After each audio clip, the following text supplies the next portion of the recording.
Hello and welcome. This is Deepak Mishra and I welcome you all to this channel. Today is Sunday, 21st of April, and I had a free day today. So I thought, why not use this day and help some people? And that's why, with that thought, I posted on Facebook and an email to our newsletter subscribers that if they had any questions, they can send me and I will try my best to answer those questions. And to my surprise, I got lots and lots of questions to which I was not prepared basically. Now, what we're going to do is that I'm going to take the questions one by one. The questions I have categorized into categories which are very simple and straightforward answers that I'm going to do right away. There are some questions which are very loaded questions regarding the new changes in the law and everything. So there, I don't want to give any presumed answers and I will have to go and check the latest laws because the law has been proposed last year. Some part of it has been already applied from 1st March 2024 and some parts are in plan, like the Johnson card, the Chance card. Those are still in plan. So it's not there. And what is the actual provision of all those things is still not implemented. So we'll have to actually go and check out what are the provisions and things in the law.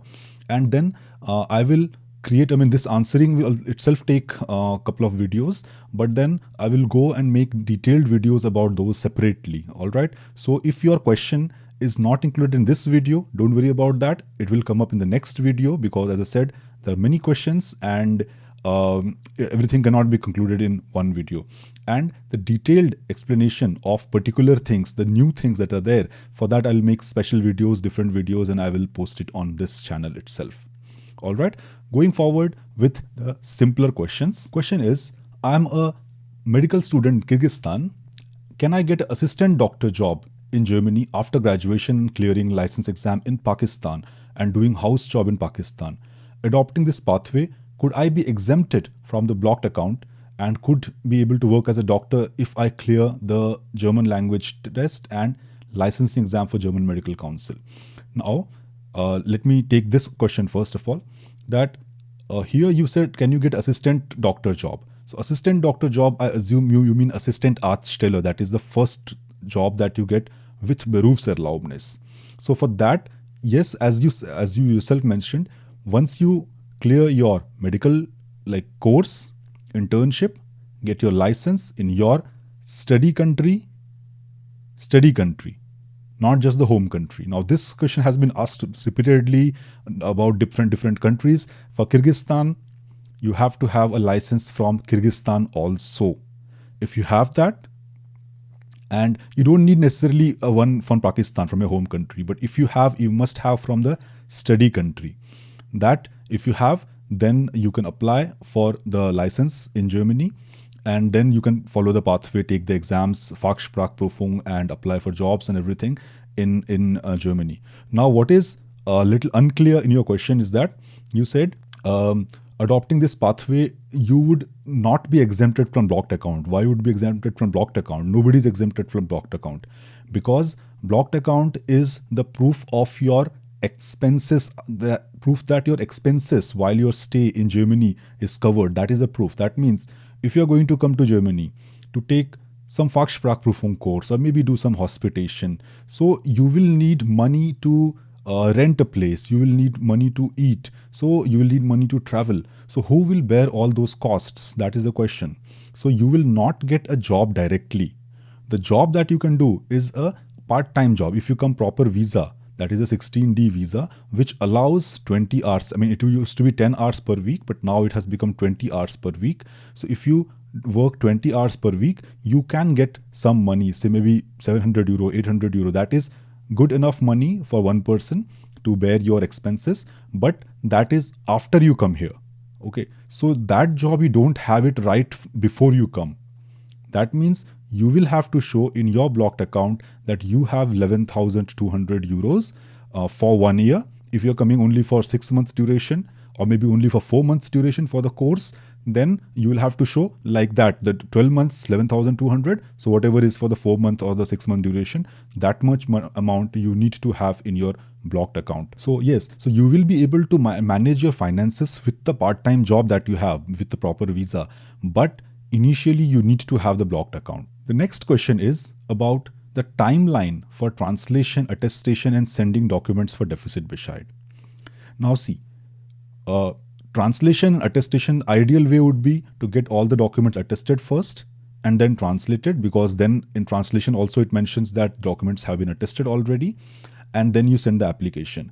Now when should you send it? You should send it around B1, because you will get, when you get deficit Bescheid, whatever documents are remaining, that they will want to have in a very short time. Maybe they'll give you a duration of 5 weeks, that okay, your application, your remaining documents have to be sent within 5 weeks. If you don't do that, then your entire application will get cancelled. So that is a very difficult situation to be in, because if your couple of documents are remaining, that you have to attest it, translate it. It itself takes like 3-4 weeks till you get everything done and sent per post to Germany. So if you require B2 certificate, so you have to send application when you are relatively sure till when you will be done with your B2 certificate. What would be the cost that has to be spent before getting a job? Now, as you know, 11,200 for 12 months. You can calculate accordingly that around it comes to around 900 something per month. Now that is a government stipulated expenditure for one person per month. Now that is a high amount. You won't need to spend 900 euro per month. Okay, a realistic would be say around 600 or maybe 700 if you pay 450 or 600 in rent, then couple of hundred here and there. So but 900 is a safe amount. If you can calculate that, like you can arrange your plans accordingly, the 900 euro per month of during your stay. Now depending upon how long is your stay in Germany before the job, if somebody says I want to do language class in Germany itself, and I want to do so that B2 class, for example. So if the B2 is for 3 months, then you can add those 3 months. If you don't pass the Fachsprachprüfung in one time, and then the exam has to be repeated, say in 3 months' time, then those 3 months' time plus the expenses for the exam, all of those add up. So one has to plan accordingly. But in general, it's said that 11,200 for 12 months should be enough. Is it possible to get a job without Fachsprachprüfung? In Germany, Fachsprachprüfung is the basic exam for temporary medical license. So no hospital will give you a job without license. They can promise you a job with Einstellungszusage that when this candidate will receive his or her Berufserlaubnis, then we will employ her or him. Okay, but they will not give you a job contract before that. That's why you will not get a job without Fachsprachprüfung. So in that way, the rest part of the question was that if on the basis of the employment, if I'll get the license, so that is the entire game here, that the licensing authority says you need to get a job, and the job hospital says that no, you need to get a license first. And ideally, license has to be there to get a contract. What you can get is a Einstellungszusage, that is a confirmation that once you provide all the documents and the license, then you will get the job. The next question is very interesting, and it says that will there be any policy change for non-EU doctors if the AfD, the AfD, the political party, which is a right-wing party in Germany, if that comes to power? Because the recent trend has shown that they are gaining momentum and increasing in popularity in Germany. So what would be the fate of foreign doctors? That is what the question says. To that, I would say, and I don't know this question if the person is from India. In India, we have, I'm from Mumbai, so I know the politics of Mumbai and Maharashtra a little bit. So we have Shiv Sena in Mumbai, in Maharashtra, and they are supposed to be anti-North Indian. So the problems that the AfD causes in Germany for foreigners, similar problems like they should not get work, they should go away, those kind of mentality is for Shiv Sena. Now, Shiv Sena came to power long time back in Maharashtra and Mumbai, has been in and out of power, but that did not make any difference for the North Indians who were working. In fact, when the Shiv Sena came into power, they saw to it that everyone who was working and working sincerely and everything, they were protected because they were then in the power. So how opposition, now I'm not a political analyst, but when people are in opposition, they behave in a different way. When they are in power, they have more responsibility. Okay, so for doctors, I don't see any problem. There might be problem with the refugee system. There might be problem with people who are not working and just receiving benefits from the government. So those can be there. But doctors who are working, who are contributing in the taxes, who are contributing to the society, they will not have any such problems, in my personal opinion.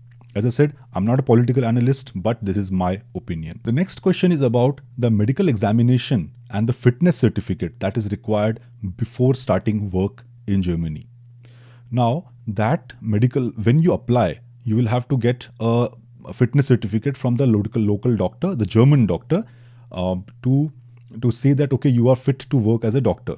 And when you get to the job, then there's always a Betriebsärztin or a Betriebsarzt. That means the hospital, in every hospital or every working place, that means every corporate has one.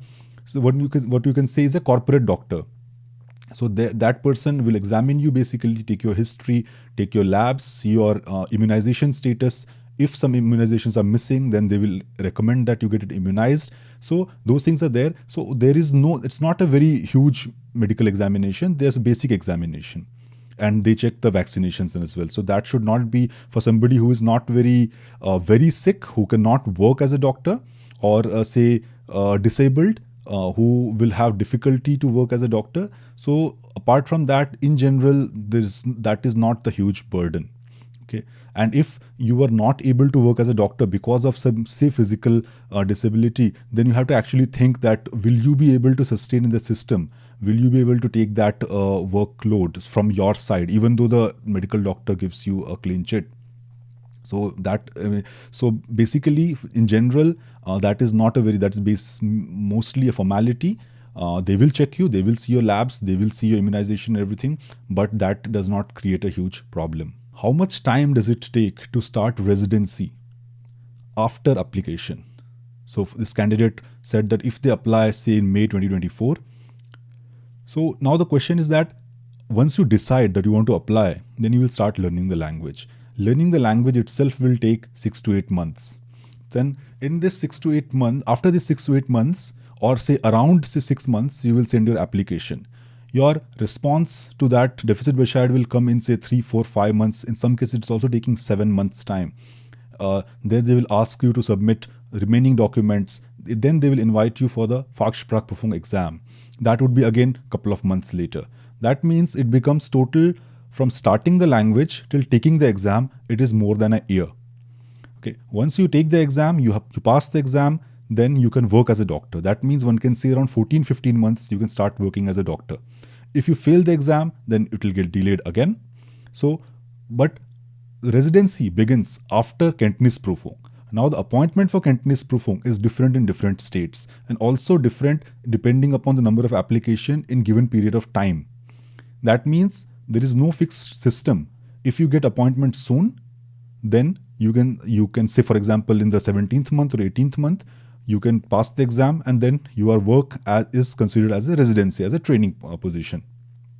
If it is delayed, then your residency will become late. So 18 months is a realistic time. 18 to 24 months is a realistic time from the decision to start your journey towards Germany and actually starting with the residency. How many attempts are required for, how many attempts are allowed for the KP exam? Total of 3 attempts. That means 3 times you can take the exam. So one first exam and then 2 more attempts. Do you have to take KP even if you have an ECFMG certificate? Now, this is, I cannot give you a very direct answer to this, because ECFMG is an American exam, like you take USMLE step 1, 2, and then you receive ECFMG. Since the German approbation is not equivalent to ECFMG, Americans don't give you license as a ECFMG once you have Deutsche Approbation, German approbation. That's why there is no direct recognition. There is no direct process where you can say that, okay, I have ECFMG certificate, I don't need to take the German KP exam. But what might happen is that if you decide to go on the Gutachten pathway, then the Gutachter will go through all the documents, and then when they find that okay, you have taken USMLE step 1, 2, CS, now the pattern is changed a little bit. I'm talking about 10 years back when I took the exam, and that time, so then they can decide that okay, fine, and your academics till then, your college certificates, your mark sheets and everything, and then they can say that okay, fine, his academics are equivalent to that in Germany, so you can be exempted from the KP exam. But don't be sure about that, because I have seen candidates who have been exempted, and I have also seen candidates who have not been exempted. So there is no single rule. Okay, so that unfortunately I cannot give you a direct answer to that. That is only when you send the application, Gutachten is done, and then you get to know. Next question is, if we get license in our country little late, can we send the remaining documents for deficit Bescheid, or do we have to wait for all the documents to be completed? Here I can say that you can send the remaining documents. Ideally it is that you have to send all documents together so that they can start processing, but if it's only one document that is remaining, you can send it later also, and remaining documents sooner. Doing fellowship in UK and PG in Germany, will that be recognized in India? Now, after PG in Germany, that you can get the GMC registration, that is, you are registered as a specialist in the specialist register in the UK, and then you can do fellowships over there. And when you go back, then you will be a fellow, like a fellowship trained doctor from the UK. On that basis, you can work in the corporate hospitals and private hospitals.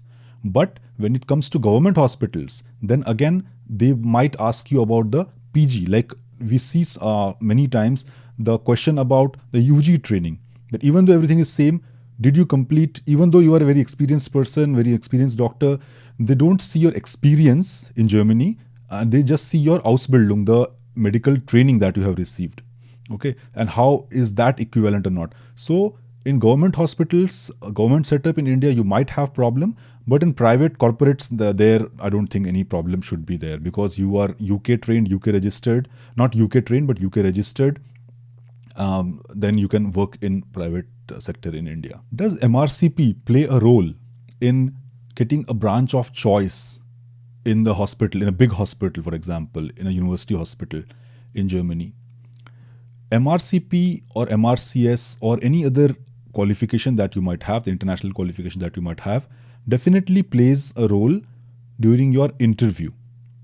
It will not play any role in licensing process or any those things, but when you send your application to the head of the department, then when they see that okay, you are already you have MRCP, and that provides that gives a idea of level of knowledge and skills that you might have. That's why that will definitely help you. But at the same time, just for getting little extra points in German system to get into a department of choice in Germany, one should not go behind MRCS and MRCP, because that is then itself like you're doing too much hard work for very little points. So if you as it is doing, fine, do it. You can use that here. It will help you during your appointment. But if you're not doing it, then it does not make sense to go additionally after that just to gain some points over here. Is FSP equivalent to C1? Yes, the FSP, there are two. C1 Allgemein, that is C1 General, is the general language in C1 level. That is a higher level.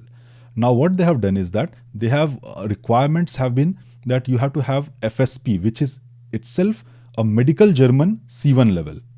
So if you have a general C1, then fine, that is, you will be a preferred candidate. I always say in my videos, in my courses as well, that if possible, if you have time, it takes a couple of months time after B2. If you as it is waiting for a deficit Bescheid, if you as it is waiting for your visa, then do C1, do self-study, take the exam, pass the exam.